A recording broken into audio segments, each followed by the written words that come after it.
hip hop, hip hop, hip hop, hip Bars is back. Like I said, Puffy, I was nice with my hands and everything like that. And, you know, he just, you know, he wanted me to be with him because we had been through some stuff. Because you got to realize we started off at the red zone in the building. Do you remember? Y'all too young for the building? Yeah.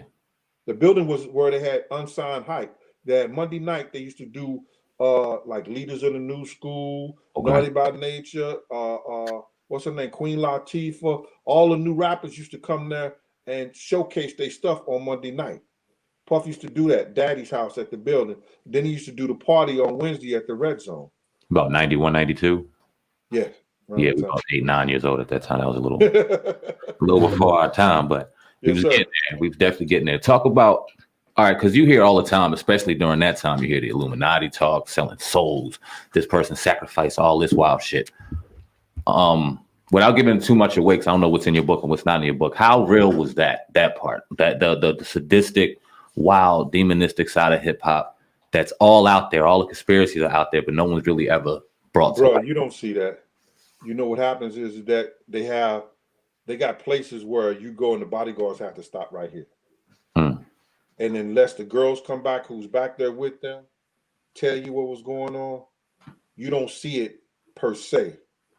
I've been in one situation where I've seen some crazy stuff, and that's dudes getting set up, you know, as far as like, whereas that, if I could say this, like you have a girl being sexual to this one guy, maybe going down on him, and he's back there rolling his eyes, he hiding the mother, and when he put his head down, it's one of them white boys sucking on him.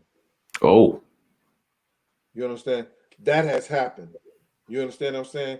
Then you got these guys who they go into these Turkish houses. Once you get to that door, you don't go back in there. But you know what they do in them Turkish houses. Well, you can assume what they do, quote unquote, in those Turkish houses. You understand? But you get stopped at the door. You get what I'm saying? Yeah. You know, you go into the building, but they have that last door, you don't go past that. You securing that door at that point. Yeah. Pretty deep. Now, can we, if you may, can we talk about, you know, the night of the shooting or leading up to the night of the shooting of Biggie Smalls? Now, first and foremost, was it true that Biggie told you that he was leaving Bad Boy Records? Well, Biggie showed me the paperwork, right? But I had read his contract, on the way to LA, because I was on the plane and Puff gave me his briefcase, the big nigga shit. So then I was like, okay, I got 6 hours to ride on this motherfucker. What's in here? Yeah, word. So I was reading the contract.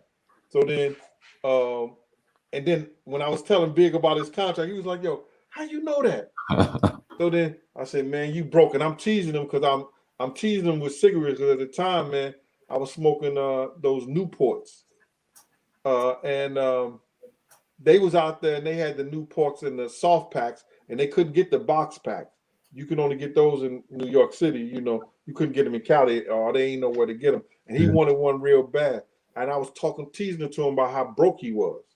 You know what I'm saying? I said, nigga, you begging for cigarettes, man? Just messing with him like that. He was like, man, I ain't begging for nothing. So then his mother calls on the phone, right? And she was talking about, you could hear a conversation with him because it was only me and him in the Winnebago. And he said,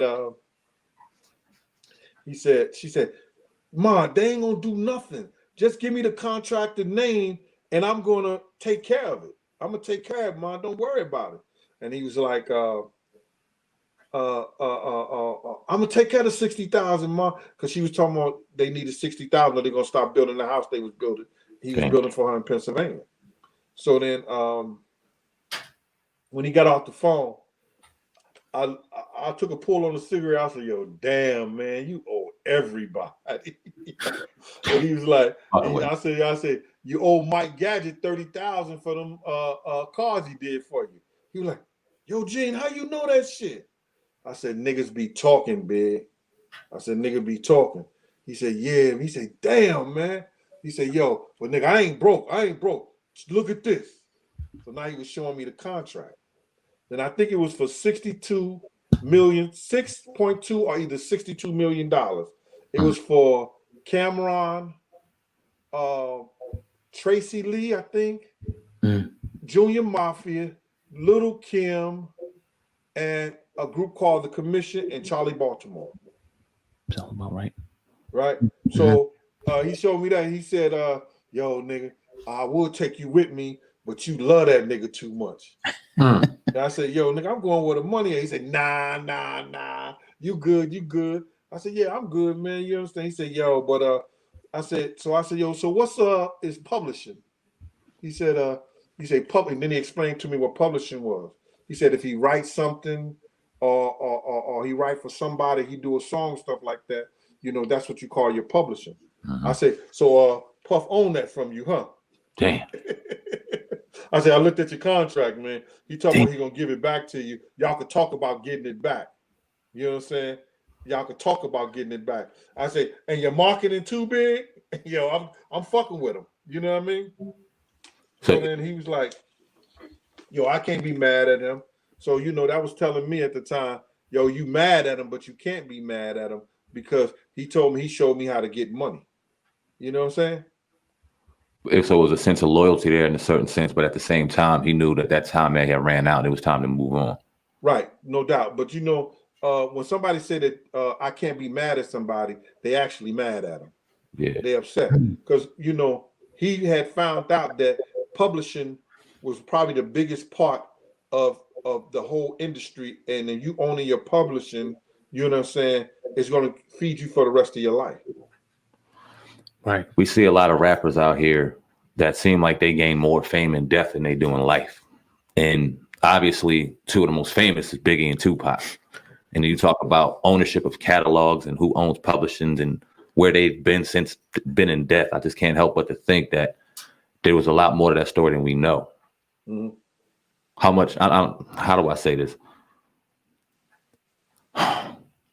Did Puff have more to do with it than we know? Bro, you got to look at it like this. See,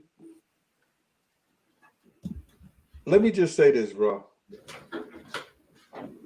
You own something, and you got, and I said this on my show, you know what I'm saying, before, is that they took the money and they made Biggie who Biggie was, the Notorious Big. They took Christopher Wallace and made him the Notorious Big. Mm-hmm. Notorious Big makes Little Kim. He makes Junior Mafia. You understand? He's about to make other groups and everything. Mm-hmm. But he don't bring it through Bad Boy. He don't bring it through Arista, who took the money to make Christopher Wallace Notorious Big.